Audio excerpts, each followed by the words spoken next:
మహేష్ బాబు, త్రివిక్రమ్ కాంబినేషన్‌లో తెరకెక్కిన 'ఖలేజా' చిత్రం మొదటిసారి రిలీజ్ అయినప్పుడు బాక్సాఫీస్ దగ్గర పెద్దగా ప్రభావం చూపలేకపోయింది. కానీ ఈ మూవీ రిలీజ్ తర్వాత మాత్రం బాక్సాఫీస్ దగ్గర మంచి వసూళ్లనైతే రాబడుతుంది. సాంకేతిక నిపుణుల రెమ్యునరేషన్‌తో పాటు ప్రమోషనల్ ఖర్చులు అన్నీ కలుపుకొని ఈ చిత్రాన్ని 2010లో 32 కోట్ల రూపాయల బడ్జెట్‌తో నిర్మించారు. ఇక అప్పుడు ప్రీ రిలీజ్ బిజినెస్ వచ్చేసరికి 40 కోట్ల రూపాయలకు జరిగింది. ఇక లైఫ్ టైమ్ థియేట్రికల్ రన్‌లో కేవలం 18 కోట్ల రూపాయలకు మాత్రమే రాబట్టి 22 కోట్ల రూపాయల నష్టాలతో బాక్సాఫీస్ జర్నీని ముగించింది ఈ చిత్రం. ఇక ఈ మూవీ రిలీజ్‌కు అడ్వాన్స్ బుకింగ్ ఓపెన్ చేయంగానే 180,000 టికెట్లు అమ్ముడుపోయాయి. మొత్తంగా 5 కోట్ల రూపాయల అడ్వాన్స్ బుకింగ్ రూపంలోనే కలెక్షన్‌లు సాధించింది ఈ చిత్రం. ఇక ఈ మూవీ థియేట్రికల్ రైట్స్‌ను 2 కోట్ల రూపాయలకు కొనుగోలు చేశారు. తెలుగు రాష్ట్రాల్లో ఈ చిత్రం 4 రోజుల కలెక్షన్‌లు ఒకసారి చూసుకున్నట్టయితే ఏపీ నైజాంలో తొలి రోజు 5.5 కోట్ల రూపాయలు, రెండవ రోజు 2 కోట్ల రూపాయలు, మూడవ రోజు 1.10 కోట్ల రూపాయలు, నాలుగవ రోజు 70 లక్షల రూపాయలను సాధించింది.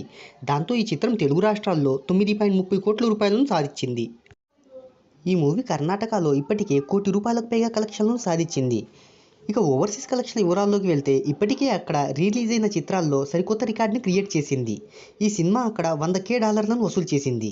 ఇక ఆస్ట్రేలియాలో $15,000, యూకేలో $13,000 వసూలు చేసింది. ఈ మూవీ వరల్డ్ వైడ్ కలెక్షన్ల వివరాల్లోకి వెళ్తే తొలి రోజు 8 కోట్లు, రెండవ రోజు 2.35 కోట్లు, మూడవ రోజు 1.25 కోట్లు, నాలుగవ రోజు 75 లక్షల రూపాయల గ్రాస్ను వసూలు చేసింది. దాంతో ఈ చిత్రం ఇప్పటి వరకు 12.35 కోట్ల రూపాయలను వసూలు చేసింది. ఇక తాజాగా ట్రేడ్ లెక్కల ప్రకారం ఈ మూవీ సలార్ పార్ట్ 1 సినిమాను క్రాస్ చేసినట్టు ట్రేడ్ వర్గాలు చెప్తున్నాయి.